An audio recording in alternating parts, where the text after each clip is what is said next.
A mother murdered and a baby stolen, and this case is still unsolved. Hello, true crimerers. This is the case of Monique and Andre. Viewer discretion is advised.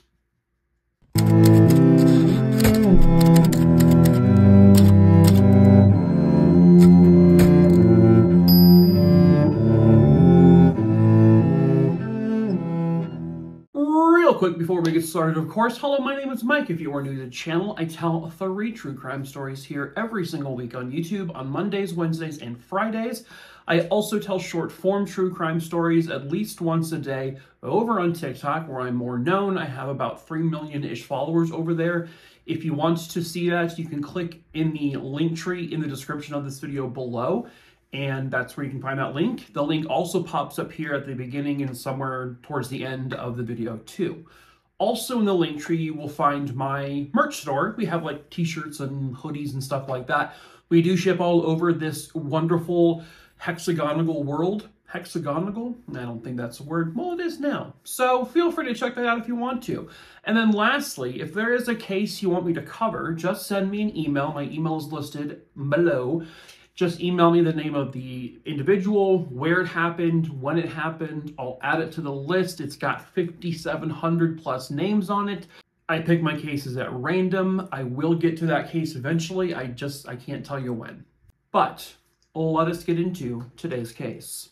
At the time of this case, Monique Rivera is a 22-year-old mother to 3 sons. Her and her partner, Timothy, and their 3 kids are living in Brooklyn, New York. They had 6-year-old Timothy Jr., 4-year-old Thomas, and a new 1-month-old baby named Andre. Monique was described as a very warm person, very inviting, someone you could talk to, someone who doesn't judge. But most importantly, she was just described as a mom, and that was her life. Being a mom meant everything to her. She absolutely loved her kids. She would do anything to make sure they had a good life. Her new baby, Andre, was just like the light of her life. He, is this sweet little tiny baby. And, unfortunately, there really isn't much more known about him because he was only a month. The family lived, I guess, in the Bushwick area, which is in Brooklyn, New York. And they were living in, I think, an apartment. On March 28th, 1989, Monique would go outside with her 3 sons. She had Andre in a stroller, and they were just going on their daily walk. They loved to go out and take walks, breathe in the fresh air, get some exercise. Now, according to Monique, as they were on their walk, 2 women in a vehicle pull up next to them and start talking to Monique. These 2 women were saying how cute the kids were and, how old are they and what's their names? And Monique is this friendly and outgoing person, and so she was, responding to their questions. It got to a point where the 2 women actually asked Monique, hey, do you want to go shopping with us? You can bring the kids. She said, yeah. So Monique and the kids get into the car, and before they go shopping, they actually go to a McDonald's there in Brooklyn. They apparently have a good meal, have a good conversation, and then they head to the mall. They go into a store, I guess, called Canadians. Monique purchased a couple of clothing items from the store. Then they go to another clothing store where these 2 women actually offer to buy Monique an outfit. And Monique's like, okay, I'm not going to say no to that. And they do. They buy her some new clothes. Then, after they're done shopping, they get into the car and they drop Monique and the 3 kids off at her home. And then they drive away. Monique apparently did give the women her phone number. When Monique gets home, her partner Timothy is like questioning her, like, what was that about? Who were those 2 women? She described them as being friends from middle school. However, nobody knows if Monique actually knew these 2 women or not. That's just what she told him. When she told him about like how they purchased her some clothes, and he's like, why? Because you can buy your own clothing. Why are you letting these 2 strangers buy you clothing? She's like, well, they just, they were friendly. But Monique also tells Timothy that she believes that those 2 women were using fraudulent credit cards to make their purchases. And Monique just didn't really seem to care.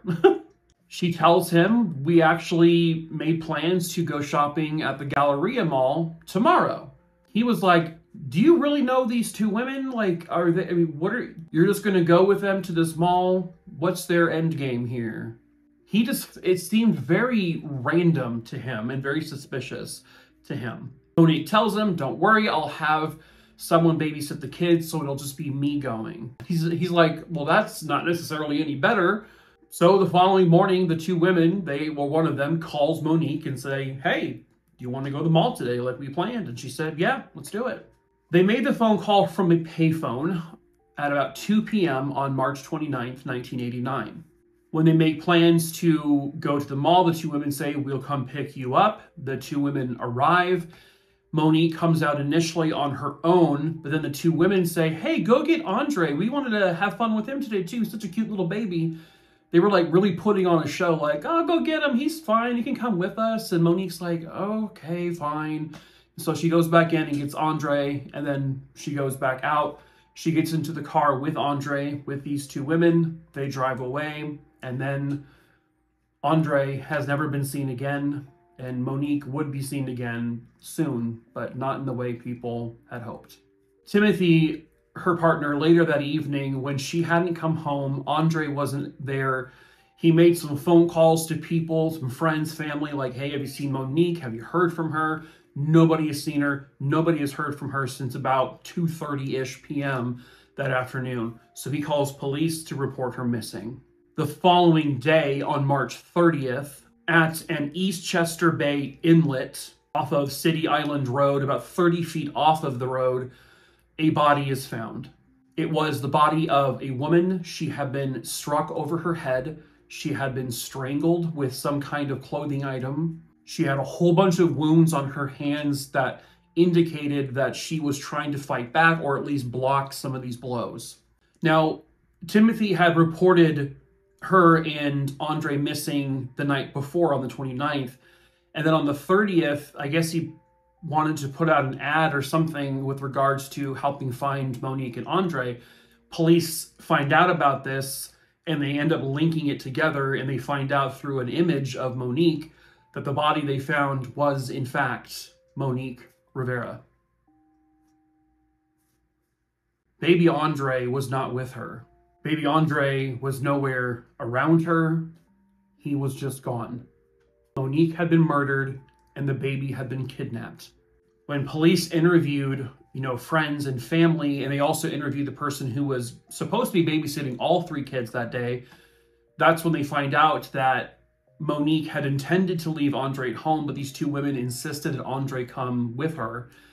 So now police do believe that this was a case of they wanted to kidnap the baby, and they were going to do so in any way they could think of. And so Andre was the target. He was their end game. He was their goal. Monique at that point was just expendable. She was the ticket to getting the baby. There is also a potential theory that the two women may have been using babies as a way to get away with their fraudulent credit card scheme, because, they see a woman holding a baby and they're thinking of like that would somehow not make a sales clerk think about the card, if it's fraudulent or not. I don't know. They also think that what if they asked Monique to join in on this scam and help them? And maybe Monique said no. And so they killed her. And then they kidnapped the baby to use as a prop.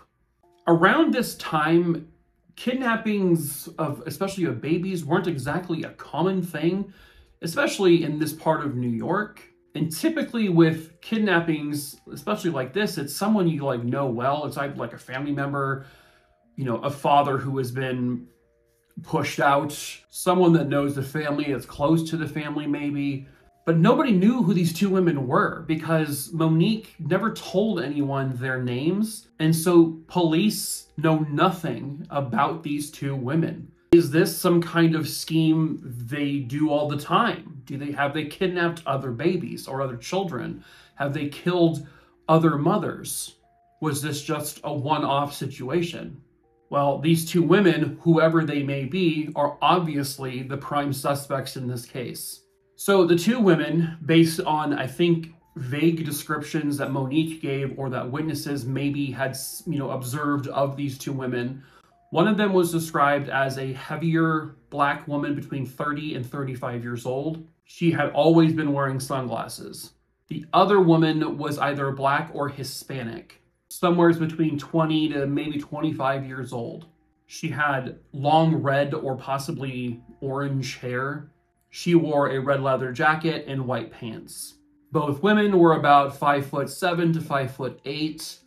But what's most important to police is the vehicle that they were driving, because witnesses saw Monique and Andre getting into this specific vehicle. It was a burgundy, possibly maroon, late model 1988 or 1989 Pontiac Grand Am Sports Edition with tinted windows.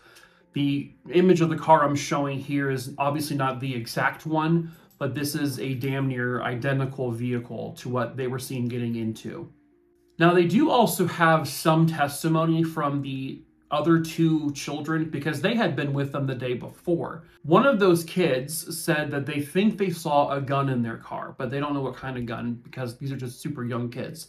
2 days after Monique was found, there was, I guess, a strange situation that happened. Someone called her apartment. This woman named herself Joan Walker. She asked to speak to Monique. Again, this was 2 days after her body was found. And this is now, at this point, a public story. The person, in Monique's apartments told the caller, unfortunately, she is gone. She died. She was found murdered. And then the woman responded, Monique can't be dead. I was just shopping with her at the mall just the other day. And this caller at some point, I guess because whoever she was talking to at that point was like, wait a minute, you were shopping with her? We're basically looking for you. And so this caller, Joan, whatever her name is, gave an address. And eventually the family gave that address to police. Police look into the address. It's not even real. It was a fake address. They try to find out where the phone call came from. It led to a dead end. Was this Joan person actually one of the women who she was shopping with? But the thing is Monique got into the car with those same two women the following day, and that was the last time anyone ever saw of her. So did these two women, drop Monique and Andre off back at home, and then they were immediately kidnapped by somebody else? It doesn't really make too much sense. So whoever this caller was may have just been trying to create some kind of story or alibi in case someone caught on to them. I don't know. And then police are still out there looking for this baby. He was just a month old. They have some pictures of him. They put out all of this information to the news. It's blasted all over, television news. It's in the newspapers with his image, but they get nothing. They don't get any tips or really any calls that lead to anything significant. Baby Andre was stolen, likely by these two strange women whose identities we don't know. And then for what purpose? That's a whole other thing. There could be so many reasons why they would have kidnapped this baby. He could have been put into some sort of child trafficking ring, which sadly, obviously we know exists. He could have been kidnapped by these two women because maybe one of them couldn't have a baby and they wanted one. That has happened before as well. It could be that these women are part of some program, right? Where they kidnap children and give them to families or something. It could be that they killed the baby and just disposed of him somewhere else, threw him in the river, which I know is horrible to say, but it is a possibility. I don't think it is what happened. I think obviously what police think as well is Andre was the prime target here. They wanted him. They specifically asked for Andre to come with Monique. Monique ends up dead. She's basically just expendable. I mean, she was thrown away like she was garbage. This mother of 3 kids, and her kids don't get a mom anymore. She was just treated like a sack of garbage, and that's disgusting. These kids and, Timothy, they have to grow up and move on without baby Andre. But he's got to be out there somewhere, right? Andre would probably be somewhere around 34-ish years old today. And if he was kidnapped, he has absolutely no idea that he was. And that's also something to think about. Like, this kid, if kidnapped and put into some other family, like, can you imagine that? You grew up thinking that this person was your mom or your parents or your grandma or whatever, and you don't actually know that that's not true. You don't know that your mother was murdered and you were kidnapped and sold to someone or given to someone. But Andre, wherever he is out there, deserves to know his actual story and deserves to know the truth. He deserves to know who his mom was and what happened to her. He deserves to be reunited with his actual family. Someone somewhere out there has got to know the truth. And perhaps that someone is you. If you have information about the murder of Monique Rivera and the disappearance of her baby Andre, you need to please contact the New York Police Department immediately. You can report your information anonymously. You do not have to say who you are. All you have to say is what you know. You have to point them in the right direction and show them or tell them where Andre may be today. Give him the opportunity that he deserves to know his family, to go to his mother's grave, and give Monique Rivera the chance to get the justice she rightfully deserves. But that is it for this case, True Crime, a Rooney Dooney Dingleberry Dongs. I hope you found it interesting.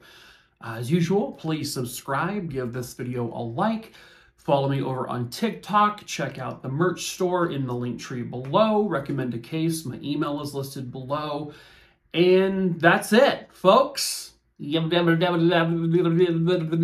it. Yeah, folks. Probably can't say the whole thing because it's probably copyrighted and I'll get sued for $65 billion, but I do look like the pig, right? That's all, I look, I'm even wearing pink for Christ's sakes. I look like that. Can I say pork me pig? What? No, pork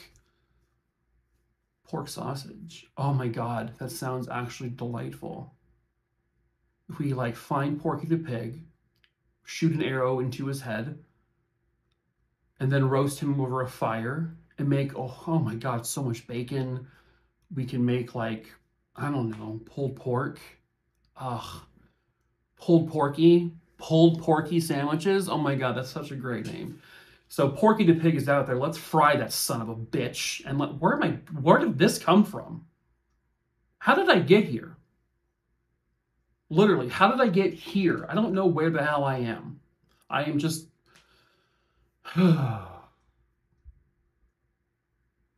Well... That's all, folks.